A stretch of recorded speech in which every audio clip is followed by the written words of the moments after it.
This community greenhouse in Gering features passive solar heating and is a host for a seasonal farmers market. But there's one thing that this greenhouse features that might not be in many other greenhouses. Volunteer Tina Luz says this fig tree has been part of the greenhouse since it was constructed.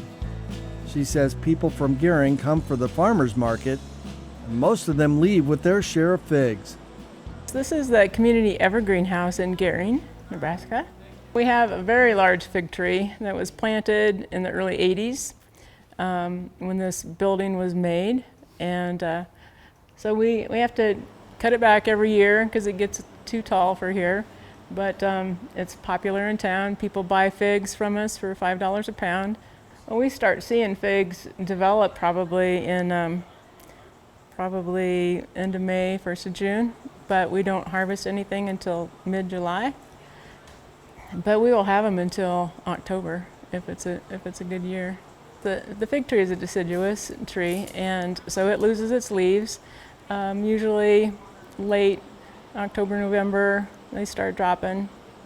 And so, yeah, first of the year, for the several months thereafter, of course, we have to keep them cleaned up, and then we trim it back. The city brings their people in, and they do the pruning on the tree in the early spring. And usually there's already leaves on there by February, March.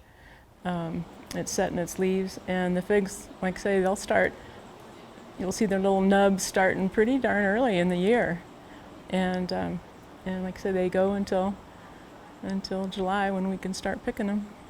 This greenhouse is heated by passive solar. So the barrels that we have against the wall get heated by the sun. And usually we don't have any problems with losing plants in here. There's times when it gets to 30 below, we need to do some supplemental heat. But it's hung in there.